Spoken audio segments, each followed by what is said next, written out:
Go ahead. I'm sorry. When we start talking about things, it brings up more questions. Follow up with you, Director Coit. You said that we did come up with the 10% by 2020, the way we measure it.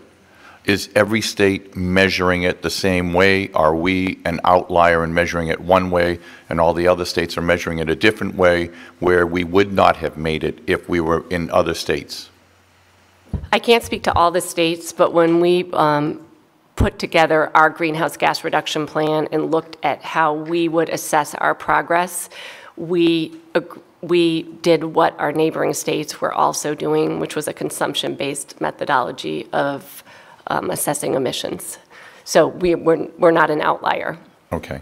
Now, just to follow up, those neighboring states, meaning Connecticut, Massachusetts, New England, are you including Pennsylvania, New York, Ohio, Illinois, those states, New Jersey, things like that? Or is it just the New England neighboring states so we can clarify everything? Yeah. While I'm in touch with, and I want to both endorse what Amy said and say that all of the states in the region are working together and have similar goals, I'm not sure that all the states are doing an assessment the way that, period, like Pennsylvania and Virginia, and I wouldn't be able to answer to you what methodology they're using. We were looking at our New England counterparts. So I'll wait for Amy. It looks like she wants to weigh in on it, but then I want to just do a request for you afterwards. So I just wanted to note that the state has a greenhouse gas emissions inventory, and that was recently updated, and that did address the accounting method, and we were actually pleased to see that the state has somewhat adjusted the way that it is accounting for greenhouse gases, and we are now consistent with Massachusetts in that regard, and we think that the new way that they are doing it is better than the old way. So we've seen an improvement in that regard. Yep.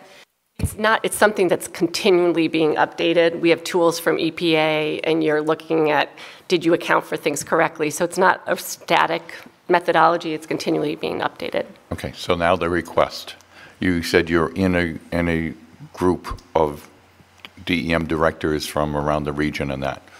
Would you, for us, make sure the discussion is started to make sure everybody is assessing the progress in the same manner so that we can match apples for apples instead of we're doing an apple way and somebody's doing a banana way or an orange way, whichever way? I can give you information about what they're all doing and how we are consistent or tracking it, but I probably can't tell them how to do their methodology. But I'll get back to you on how all the states are. And we all want to, whether we work together in the regional greenhouse gas emission, we want it to be apples to apples and work together as a region to reduce the greenhouse gas emissions. So I didn't mean to be flip. I can get back to you on that and see where there's people who are assessing it differently, and we're all working towards consistency. If you would, please. Thank you.